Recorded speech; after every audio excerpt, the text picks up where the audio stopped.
আসসালামু আলাইকুম দর্শক বন্ধুরা, আশা করি সবাই ভালো আছেন। তো দীর্ঘদিন আপনাদেরকে এসব কিছু দেখানো হয় না।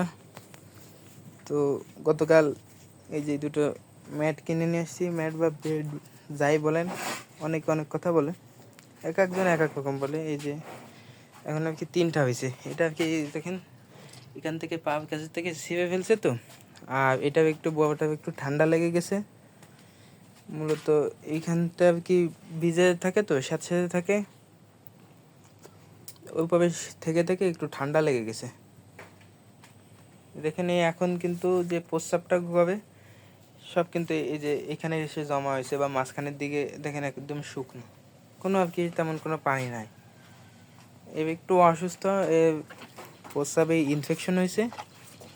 আল্লাহ রহমতে গতকালকে ডাক্তার আসছিল, এসে ইঞ্জেকশন দেওয়া হয়েছে।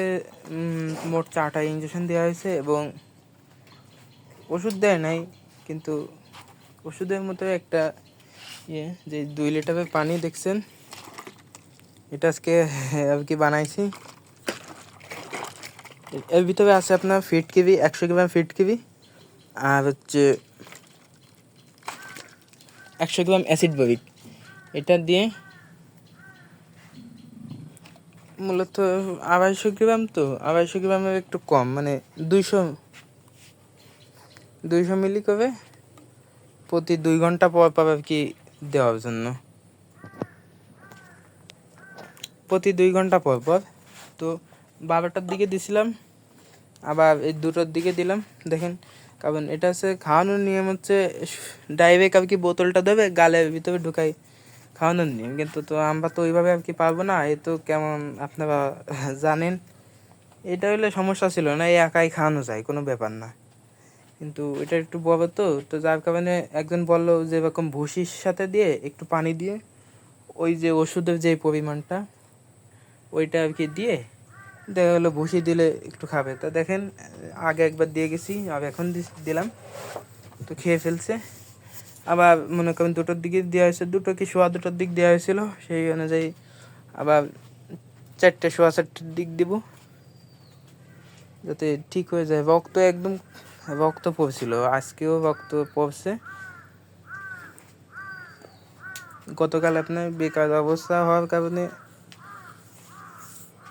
আর কি ডাক্তার আনছি। এটা মূলত ঠান্ডার জন্যই হয়েছে, ঠান্ডার জন্য তাই বলতেছে। আমি যে আমার এক ছোটো চাচা আছে, যার উনার আইডিয়া আছে, ওনারও হয়েছিল এরকম গভীর, তো ঠান্ডা লাগছে মূলত। মনে করেন এটা প্রতিদিন ধোয়ানো হয়, তো এটা প্রতিদিন ধোয়াই। আর গরুকে যে একটু জ্বর আছে 105, তো তাও গোসল করাইতে বলছে প্রতিদিন বলছে যে প্রতিদিন গোসল করাতে, গোসল কামাই দিতে নিষেধ করেছে। তো এরও জ্বর হয়েছিল 100, এর জ্বর হয়েছিল, মানে কি জ্বর ছিল, আর টেম্পারেচার একদম আর কি নেমে গেছিলো।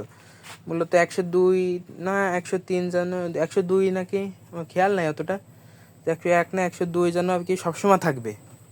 তা তাও ছিল না, মূলত 100-র কাছে চলে আসছিল। পরে আল্লাহ রহমতে ওষুধ আনতে পারিনি, আমার জ্বর ছিল, এই কারণে মনে করেন ওষুধটা আনতে পারিনি। পরে খাইতে খাইতে আল্লাহ রহমতে ঠিক হয়ে গেছে, এখন আর জ্বরটা নেই। মূলত এই কানটা ধরে বুঝতে পারছিলাম, এই কানটা একদম ঠান্ডা হয়ে গেছিলো, এখন আর কি গরম আছে। আমরা তো বুঝতে পারিনি যে এবার প্রতিদিন আর কি গোসল করানো যাবে না।